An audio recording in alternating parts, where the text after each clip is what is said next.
It was 3:14 a.m. The apartment was silent, except for the slow humming of the refrigerator and the occasional passing siren outside. Jake sat on the edge of his bed, elbows on his knees, head in his hands. His phone screen was still glowing beside him. Another rejection email, another reminder that his efforts weren't enough. Just 2 months ago, he had a stable job, a fiancé, a group of friends he called family.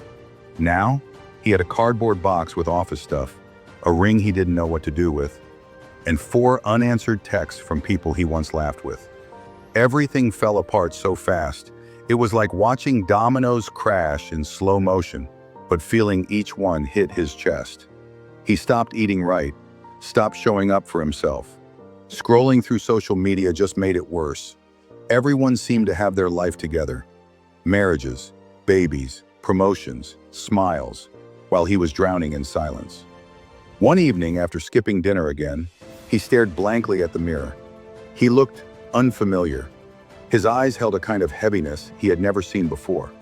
But in that moment, something inside whispered, "You don't have to rebuild everything tonight. You just need to stand up." And so he did. He got up, drank water, showered, not to go out, but just to wash away the tiredness of giving up.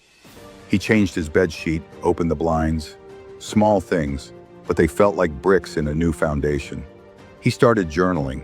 Not fancy gratitude lists, just simple thoughts. Today was heavy, but I showed up. Still hurting, but I tried. He applied for 3 jobs the next day. Not 30, just 3. He sent a text to his mom. "I'm struggling. Just wanted you to know." She called immediately. He didn't answer, but he cried because someone still cared. Over the next few weeks, things didn't magically get better. He still felt lost, but something changed. He was rebuilding, brick by brick, habit by habit, prayer by prayer. There were days he relapsed into sadness, but this time, he didn't stay there. He found a local community group that met every Saturday. No judgment, no pressure, just people, real people, sitting together and being honest about life. Jake learned something powerful. You don't restart your life in a single leap. You do it in tiny, quiet acts of courage, every day. And maybe if you're reading this or watching this story, you're sitting at your own 3:14 a.m. Maybe your world feels just as heavy. If that's you, please remember, this is not the end. This is the beginning of your rebuild. You can rise again, not as who you were, but as who you're meant to become. Have you ever hit rock bottom? Comment below. Let's heal together.